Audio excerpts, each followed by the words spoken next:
Chapter 3 Mrs. Witch.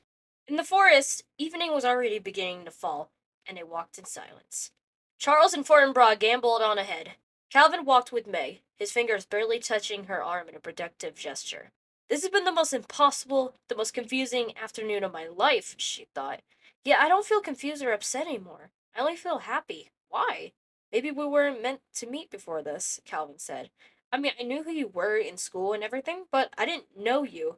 But I'm glad we've met now, Meg. We're going to be friends, you know. I'm glad too, Meg whispered, and they were silent again.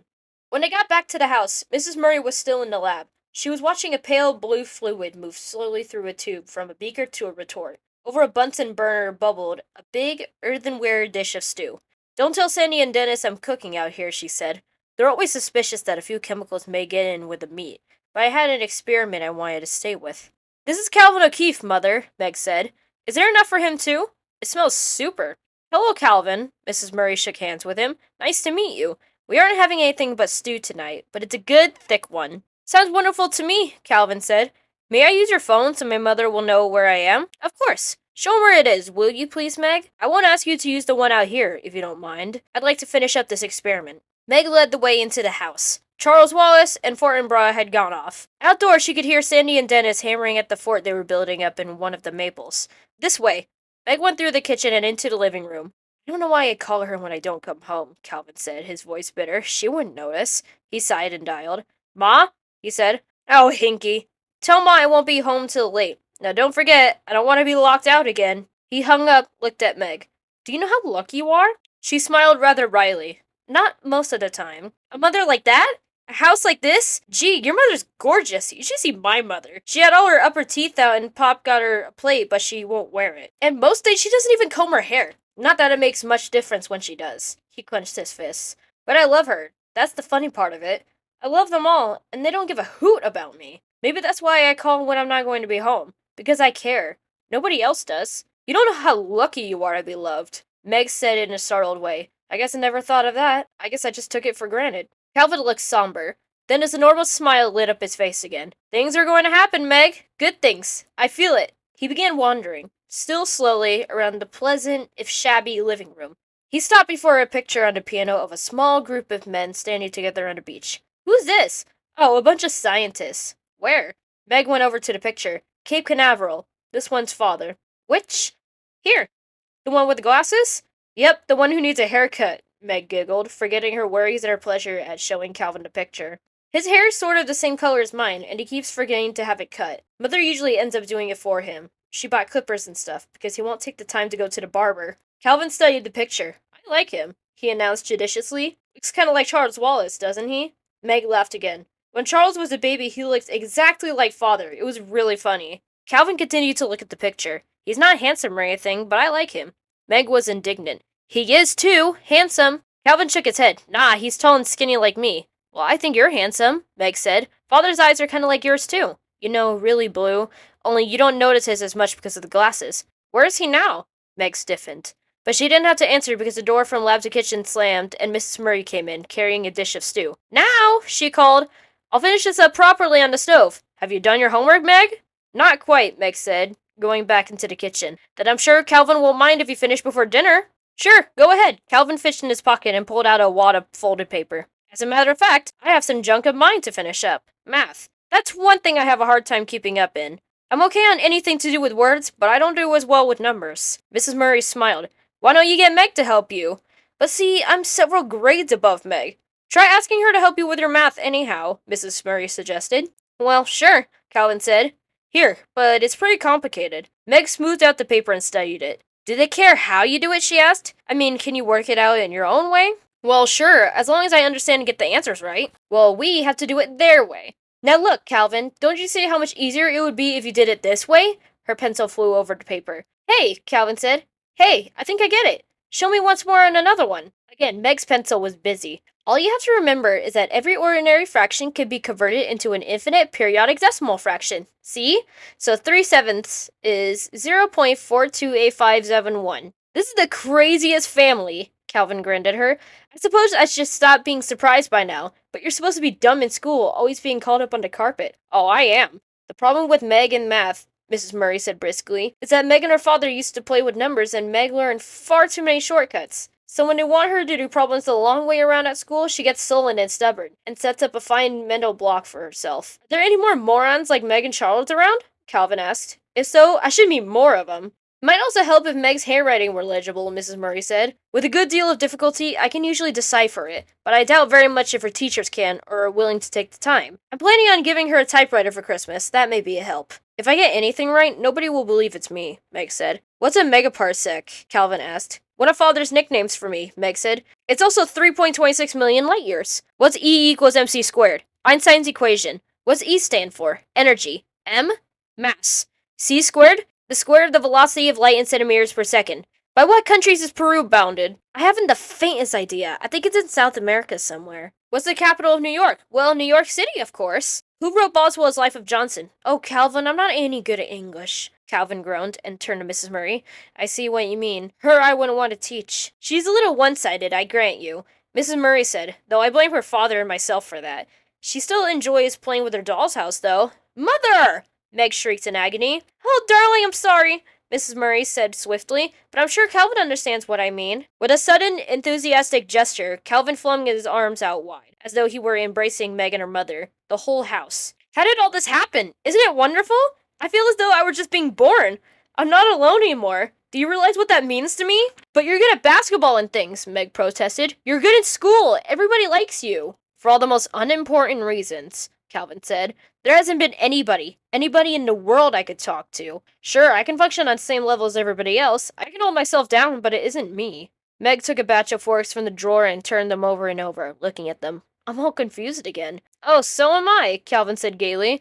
But at least I know we're going somewhere. Meg was pleased and a little surprised when the twins were excited at having Calvin for supper. They knew more about his athletic record and were far more impressed by it than she.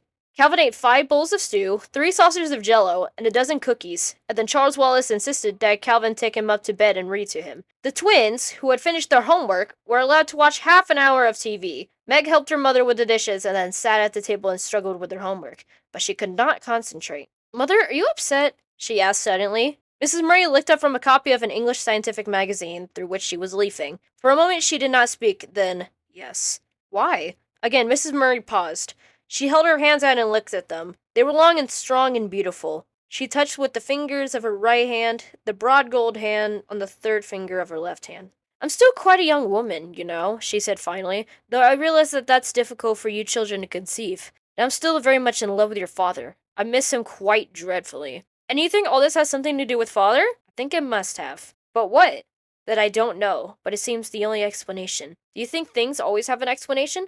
Yes, I believe they do. But I think that with their human limitations, we're not always able to understand the explanations. But you see, Meg, just because we don't understand doesn't mean that the explanation doesn't exist. I like to understand things, Meg said. We all do.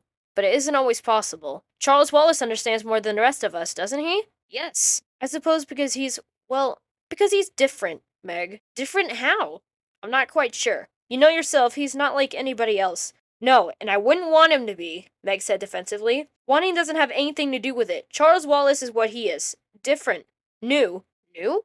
Yes, that's what your father and I feel. Meg twisted her pencil so hard that it broke. She laughed. I'm sorry. I'm really not being destructive. I'm just trying to get things straight. I know. But Charles Wallace doesn't look different from anybody else. No, Meg, but people are more than just the way they look. Charles Wallace's difference isn't physical. It's in essence. Meg sighed heavily, took off her glasses and twirled them, put them back on again. Well, I know Charles Wallace is different, and I know that he's something more. I guess I'll just have to accept it without understanding it. Mrs. Murry smiled at her. Maybe that's really the point I was trying to put across. Yeah, Meg said dubiously. Her mother smiled again. Maybe that's why her visitor last night didn't surprise me. Maybe that's why I'm able to have a willing suspension of disbelief. Because of Charles Wallace. Are you like Charles? Meg asked. I? Heavens no. I'm blessed with more brains and opportunities than many people, but there's nothing about me that breaks out of the ordinary mold. Your looks do, Meg said. Mrs. Murry laughed. You just haven't had enough basis for comparison. Meg, I'm very ordinary, really. Calvin O'Keefe coming in then said, Ha ha! Charles, all settled? Mrs. Murry asked. Yes. What did you read to him? Genesis. His choice. By the way, what kind of an experiment were you working on this afternoon, Mrs. Murry? Oh, something my husband and I were cooking up together. I don't want to be too far behind him when he gets back. Mother, Meg pursued, Charles says I'm not one thing or the other, not flesh or fowl, nor a good red herring. Oh, for crying out loud, Calvin said. You're Meg, aren't you? Come on, let's go for a walk. But Meg was still not satisfied. And what do you make of Calvin? She demanded of her mother. Mrs. Murry laughed. I don't want to make anything of Calvin. I like him very much, and I'm delighted he's found his way here. Mother, you're going to tell me about the Tesseract. Yes. A troubled look came into Mrs. Murry's eyes. But not now, Meg. Not now. Go on out for that walk with Calvin. I'm going up to kiss Charles, and then I have to see that the twins get to bed. Outdoors, the grass was wet with dew. The moon was halfway up and dimmed the stars for a gray arc. Calvin reached out and took Meg's hand with a gesture as simple and friendly as Charles Wallace's. Were you upsetting your mother? He asked gently. I don't think I was, but she's upset. What about? Father. Calvin led Meg across the lawn. The shadows of the trees were long and twisted, and there was a heavy, sweet, autumnal smell to the air. Meg stumbled as the land sloped suddenly downhill, but Calvin's strong hand steadied her. They walked carefully across the twins' vegetable garden, picking their way through rows of cabbages, beets, broccoli, pumpkins. Looming on their left were the tall stalks of corn. Ahead of them was a small apple orchard bounded by a stone wall, and beyond this the woods through which they had walked that afternoon. Calvin led the way to the wall and then sat there, his red hair shining silver in the moonlight, his body dappled with patterns from the tangle of branches. He reached up, pulled an apple off a gnarled limb, and handed it to Meg, then picked one for himself. Tell me about your father. He's a physicist. Sure, we all know that, and he's supposed to have left your mother and gone off with some dame? Meg jerked up from the stone on which she was perched, but Calvin grabbed her by the wrist and pulled her back down. Hold it, kid. I didn't say anything you hadn't heard already, did I? No, Meg said, but continued to pull away. Let me go. Come on, calm down. You know it isn't true. I know it isn't true. And how anybody, after one look at your mother, could believe any man would leave her for another woman just shows how far jealousy will make people go, right? I guess so, Meg said, but her happiness had fled and she was back into a morass of anger and resentment. Look, dope, Calvin shook her gently. I just want to get things straight. Sort out the fact from fiction. Your father's a physicist. That's a fact, yes? Yes. He's a PhD several times over. Yes. Most of the time he works alone, but some of the time he was at the Institution for Higher Learning in Princeton, correct? Yes. Then he did some work for the government, didn't he? Yes. You took it from there. That's all I know. That's about all I know, too, Meg said. Maybe Mother knows more. I don't know. What he did was, well, it was what they call classified. Top secret, you mean? That's right. And you don't even have any idea what it was about? Meg shook her head. No, not really. Just an idea because of where he was. Well, where? Out in New Mexico for a while. We were with him there, and then he was in Florida at Cape Canaveral, and we were with him there too. And then he was going to be traveling a lot, so we came here. You'd always had this house? Yes, but we used to live in it just in the summer. You don't know where your father was sent? No. At first we got lots of letters. Mother and father always wrote each other every day. I think Mother still writes him every night. Every once in a while, the postmistress makes some kind of a crack about all her letters. I suppose they think she's pursuing him or something, Calvin said, rather bitterly. They can't understand plain, ordinary love when they see it. Well, go on. What happened next? Nothing happened, Meg said. That's the trouble. Well, what about your father's letters? They just stopped coming. You haven't heard anything at all? No, Meg said. Nothing. Her voice was heavy with misery. Silence fell between them, as tangible as the dark tree shadows that fell across their laps, and that now seemed to rest upon them as heavily as though they possessed a measurable weight of their own. At last, Calvin spoke in a dry, unemotional voice, not looking at Meg. Do you think he could be dead? Again, Meg leaped up, and again Calvin pulled her down. No, they'd have told us if he were dead. There's always a telegram or something. They always tell you. What do they tell you?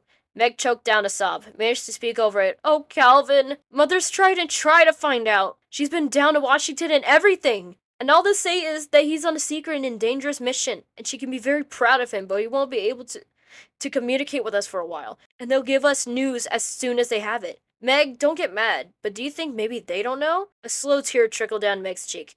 That's what I'm afraid of. Why don't you cry? Calvin asked gently. You're just crazy about your father, aren't you? Go ahead and cry. It'll do you good. Meg's voice came out trembling over tears. I cry much too much. I should be like Mother. I should be able to control myself. Your mother's a completely different person, and she's a lot older than you are. I wish I were a different person, Meg said shakily. I hate myself. Calvin reached over and took off her glasses. Then he pulled a handkerchief out of his pocket and wiped her tears. This gesture of tenderness undid her completely, and she put her head down on her knees and sobbed. Calvin sat quietly beside her, every once in a while patting her head. I'm sorry. she sobbed finally. I'm terribly sorry. Now you'll hate me. Oh, Meg, you are a moron, Calvin said. Don't you know you're the nicest thing that's happened to me in a long time? Meg raised her head, and moonlight shone on her tear-stained face. Without the glasses, her eyes were unexpectedly beautiful. If Charles Wallace is a sport, I think I'm a biological mistake. Moonlight flashed against her braces as she spoke. Now she was waiting to be contradicted, but Calvin said, Do you know that this is the first time I've seen you without your glasses? I'm blind as a bat without them. I'm nearsighted, like father. Well, you know what? You've got dreamboat eyes, Calvin said. Listen, you go right on wearing your glasses. I don't think I want anybody else to see what gorgeous eyes you have. Meg smiled with pleasure. She could feel herself blushing, and she wondered if the blush would be visible in the moonlight. Okay, hold it, you two, came a voice out of the shadows. Charles Wallace stepped into the moonlight. And I hate to break things up, but this is it, kids! This is it! His voice quivered with excitement. This is what? Calvin asked. We're going! Going? Where? Meg reached out and instinctively grabbed for Calvin's hand. I don't know exactly, Charles Wallace said, but I think it's to find Father. Suddenly, two eyes seemed to spring at them out of the darkness.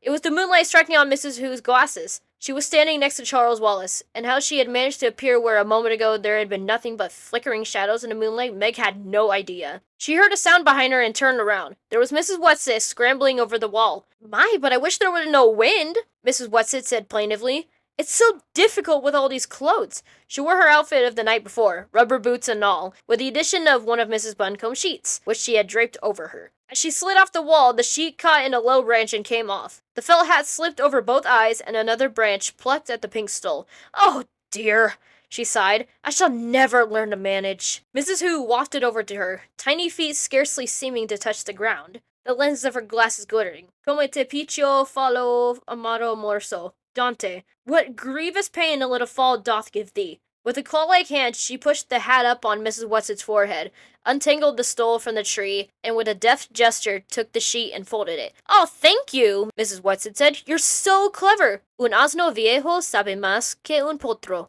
Perez. An old ass knows more than a young colt. Just because you're a paltry few billion years, Mrs. Whatsit was starting indignantly when a sharp, strange voice cut in. All right, girls. This is no time for bickering. It's Mrs. Witch, Charles Wallace said. There was a faint gust of wind. The leaves shivered in it. The patterns of moonlight shifted, and in a circle of silver something shimmered, quivered. And the voice said, I do not think I will materialize completely. I find it very tiring. And we have much to do.